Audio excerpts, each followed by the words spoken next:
Greetings, Elmira Theatre Company friends. My name is Chris Grose, and it is my pleasure to be walking with you down memory lane to Steel Magnolias, a play written by Robert Harling and produced with ETC in 2011. The wonderful director for this show was Kathy Judd. She pulled together an amazing ensemble group of 6 ladies.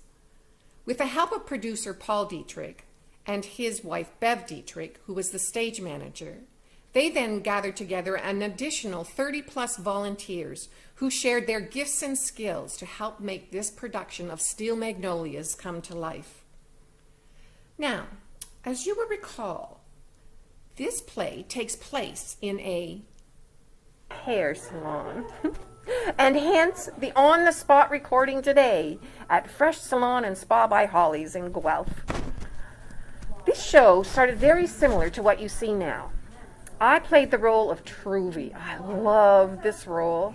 She was the owner and the main hairdresser at the Cut and Curl, where my ladies would get only the best. Oh, how all of us loved that southern drawl. Kath Judd, though, had to work with us and pull us back when we really took it over the top sometimes. You know, Holly helped an awful lot when it came to hair for that show. I was supposed to be a hairdresser who knew what she was doing. I raised 4 boys. I don't know anything about doing hair. And so I used to watch like a hawk when I came to get my hair done. And Holly provided some awesome tips along the way for us. We also had an on-the-spot hairdresser, Lauren, who came and helped us every night. And Holly also came in to help us on occasion. I believe there was a quick change in hair that you had to do in one of the acts with Shelby. The person who played Shelby was Tracy Layton. And boy, we sure appreciated the expertise of our wonderful hairdressers and what they provided us during that time. 2 other people back in the green room were Marianne Kennedy and Julianne Hertice, both taking their turns at making our hair big. All that teasing and more teasing. Oh, and don't forget the hairspray. I tell you, at the end of that run, all the girls had to go and get their hair trimmed because of all the damage that the hairspray and the teasing had done to their hair. You know, a lot of hairspray was used on stage as well. In fact, the front of the program had an allergy warning about hairspray being used. Don't see that very often in a theater program. You know, I think the biggest challenge for me in this show was when I had to stand behind the hairdresser chair and look out into an invisible mirror right into the eyes of the audience. All the while, seeing and imagining that I'm having a heart-to-heart conversation and looking eye to eye into the client who's sitting in my chair. The one thing that wasn't hard to imagine was that we were in a hair salon. Thanks to the good-looking set designer, Chris Grose, and the skilled set construction and set painting teams, there was no question of our story-sharing location. Director Kathy remembers Sam and Phil Reed, aka my dad and brother, down on their hands and knees, painstakingly painting a white and black tiled floor for the salon.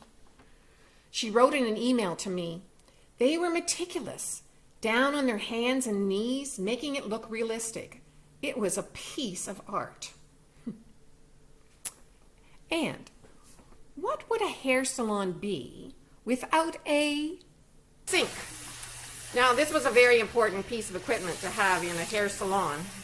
And I must tell you that one of the greatest challenges that our set dressers had was finding the proper equipment and props to use in the salon. So kudos to those who were on set dressing for this show. They found the sink, and then someone in ETC, I'm not sure who, but our stage manager, Bev Dietrich, remembers the challenge that they had in having to find and put together the running water for this show. Danielle Ball, who played the role of Annelle, she was the assistant to Truvy. She remembers using the sink and the water splashing right into the people in the front row. Maybe you're somebody listening to this now who was sprayed from this particular performance. The person whose hair she was washing was Trish Staradup. Now, Trish played the part of Malin, and Trish remembers fondly getting her hair wet and set at Truvy's Cut and Curl. Tracy Layton, who played the role of Shelby, also recalls having her hair done up big every night. Early in the show, I have the honor of doing up her hair for her wedding. Yep, that was another push for me. Not only did I have to fake doing hair, but I had to make it look good enough for a wedding hairdo. Tracy also recalls finding bits of baby's breath in her hair after each performance. You may recall that Shelby was living with diabetes. Experts were brought into our rehearsals to help portray a realistic diabetic episode, as well as raise everyone's awareness of this condition. Now, speaking of condition, Clary, who was played by Pam Webb, had a dog, Rhett, who in her eyes had a condition. As friends in the salon, we talked about everything, and we got along as girls get along. Pam calls it girl power. Trish loved the power scene when Clary pushed Grumpy Weezer, played by Rita Hushka, into her face and told Malin to hit her, to which Weezer replied, "Are you high?" Rita's memories included the fun camaraderie we had in the hair salon and how it felt like home. On the cover of the program was written an audience invitation to join these Steel Magnolias at Truvy's Beauty Salon for a touching story of the strength and love of friendships in good times and in bad. That, my friends, is an invitation that holds true, not just in this show, but in the world of community theater.